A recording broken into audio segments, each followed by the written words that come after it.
la apuesta musical con dos orígenes diferentes parece ser como que tiene un canal de fluido muy natural. Esa es la sensación que deja, ¿no?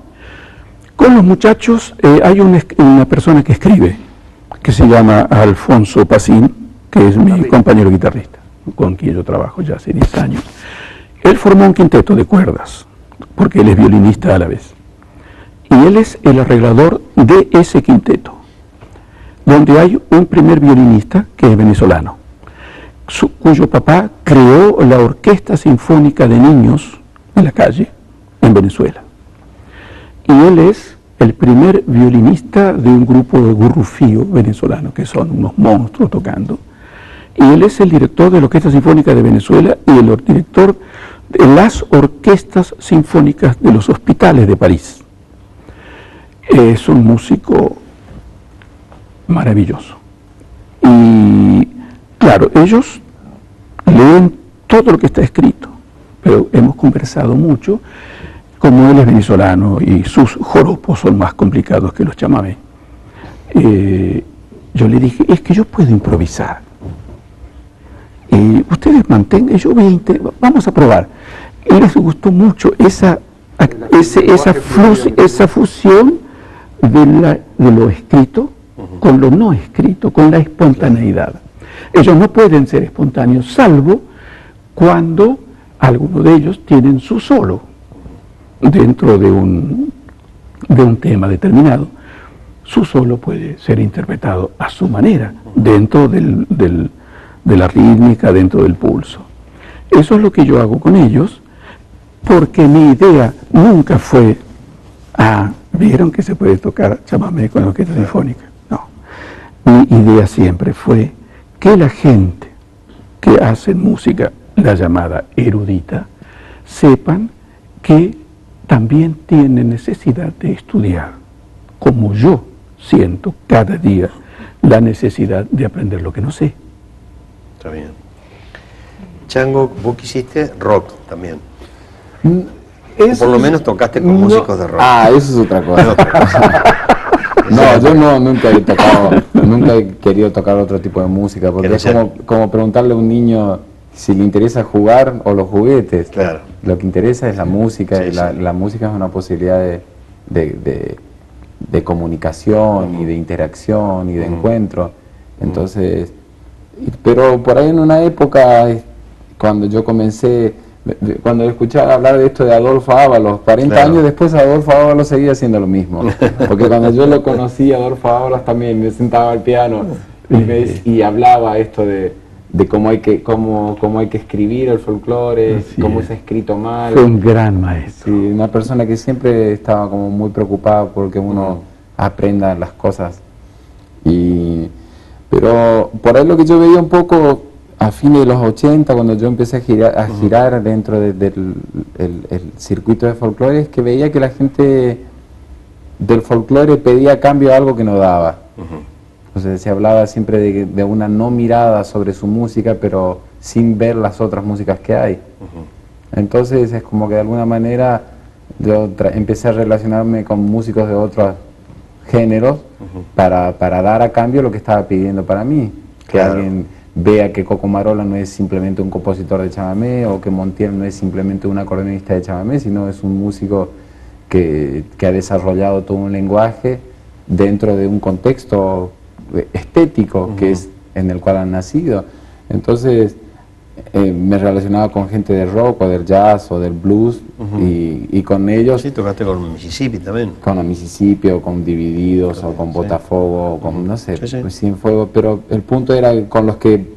Pero era más fácil de que yo me adapte a tocar la música de ellos que de ellos traten de tocar la mía, porque de hecho el chamamé, como algunas otras músicas folclóricas del mundo, tiene una cierta complejidad, y hay una parte que por ahí, como dice Raúl, se puede escribir, pero hay toda una parte del lenguaje que se aprende de una manera oral, es como, de alguna manera se parece mucho al flamenco.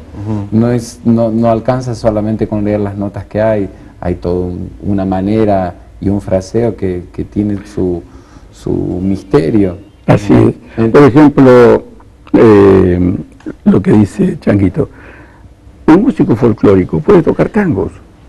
El caso de Saluzzi, es un gran bandoneonista de tango.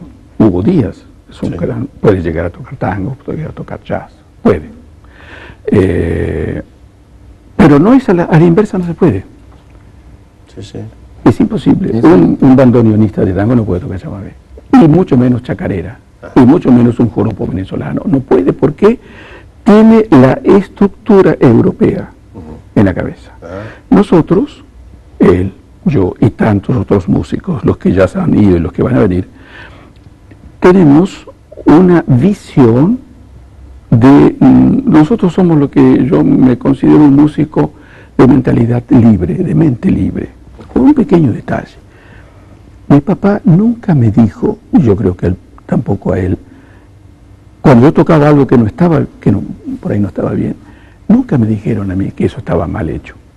Mi papá me decía, a ver, hace de nuevo. A ver, escúchame, a ver si lo podemos mejorar. Nunca se me dijo está mal. Claro. Que no pasa así en las escuelas de música, que hay que tocar, como el profesor te dice, que está bien, pero están bien las dos cosas, estarían bien las dos cosas. Nosotros somos músicos con una posibilidad de tocar tango. Yo toco tangos porque me encanta tocar tangos. Pero mi cultura es lo guaraní. Y yo no es que me aferré a eso, sino que es esa mi cultura.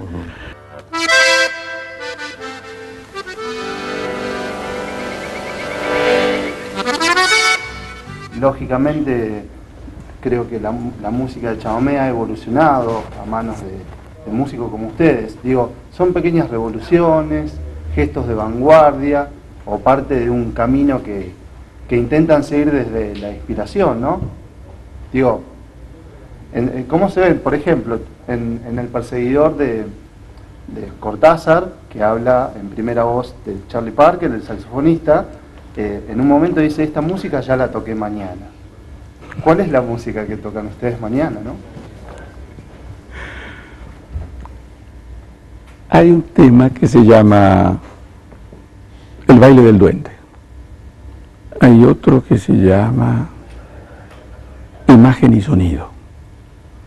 Hay otro que se llama Ensayo número 1. Eso yo lo compuse cuando yo tenía 23 o 24 años, más o menos. Para mí era natural, era eso lo que me salía. Y la primera cosa es, pero eso no va a vender. Eso no vende, es la primera palabra, ¿no? Que no vende. Lo cual quiere decir no sirve.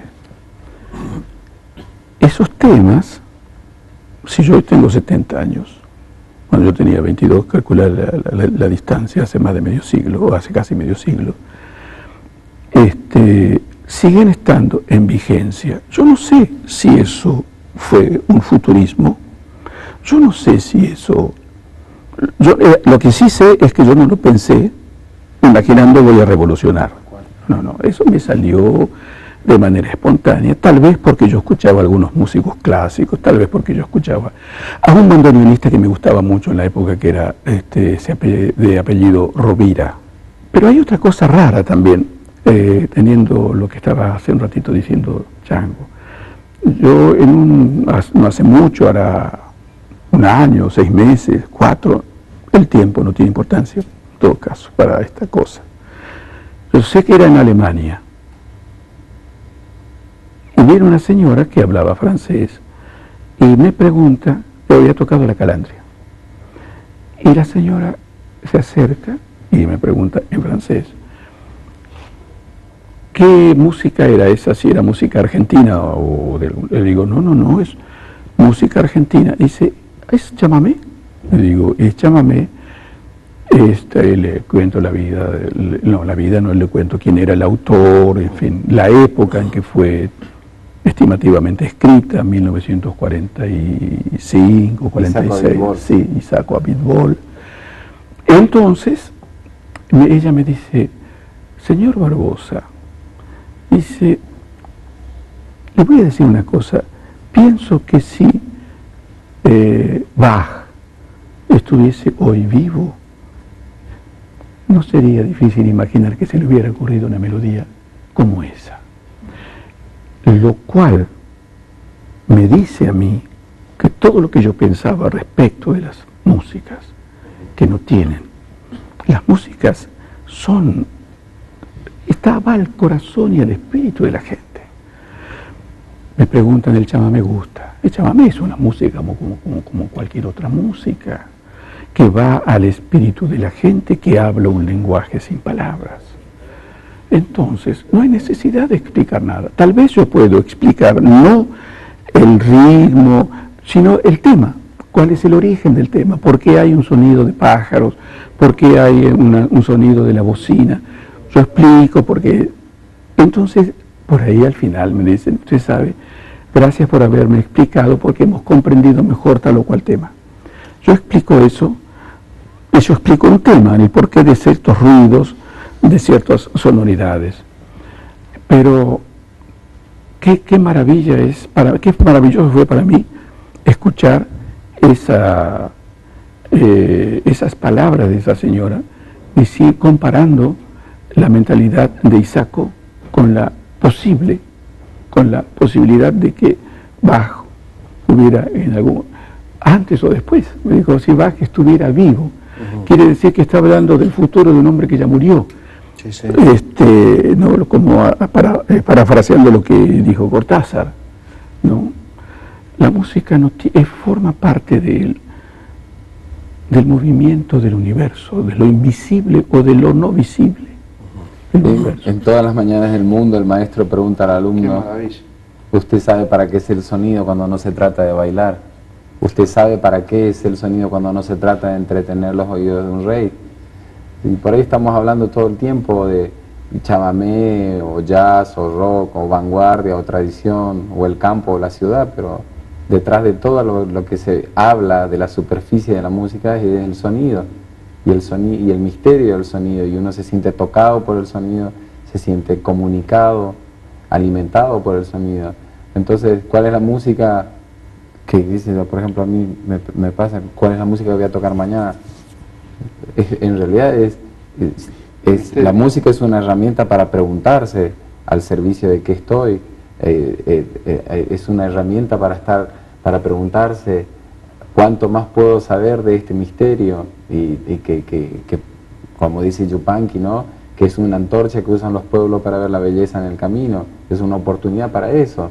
Entonces podemos tocar lo que creemos que es tradicional o no, pero en el fondo de todo, para mí lo que sostiene mi búsqueda es eso, es preguntarme qué tan cerca estoy de ese misterio, de esa razón de por cual uno se siente tocado por el sonido. Entonces, por ahí después en la superficie, bueno, uno va jugando con la estética y a veces crea algo simple y a veces algo complejo en función de cómo siente que tiene que construir esa composición o el desarrollo de esa composición. Entonces juega o trabaja con las herramientas que tiene al lado, y entonces a veces hace un desarrollo hacia lo complejo y otras veces un desarrollo hacia lo simple, un desarrollo de tocar algo cada vez con menos elementos o con menos información, pero a eso uno podría después llamarle vanguardia o no, revolución o no. Pequeña revolución. Pero en el fondo lo único que está haciendo uno es tratando de acercarse al misterio de la música, acercarse a ese sabor del cual no se puede hablar mucho, sino simplemente tocar, sentir y estar, y eso es algo que se da en el presente, no se da mañana, posiblemente se da mientras se está haciendo ahí, y un poco es eso lo que sucede en un concierto, y a veces hay una atención y hay una conexión de la gente y hay como una necesidad colectiva, y ese concierto es mucho más que un partido de fútbol, no es algo tan ordinario, es una situación más que un entretenimiento, es un momento de una comunicación de otra calidad, y por lo menos uno cuando se sienta a tocar, lo que está intentando es acercarse a esa idea de alguna manera. Está bien. Esto tan mágico que vos relatás, ¿cómo lo compadeces con la globalización? Con esto que uniforma tantas cosas. Bueno, el punto es, ¿gasto mi energía en quejarme por hacia dónde va la globalización, o uso esa energía como para plantearme y decir, bueno, ¿cómo me puedo parar yo ante todo esto? Para desde ese lugar. Como, bueno, ¿qué tengo para compartir? Comparto. Digo, bueno, tengo esto para compartir en toda la diversidad que hay, porque uno de los grandes problemas de la globalización es la unificación, ¿no? Sí, O sea, esto sí.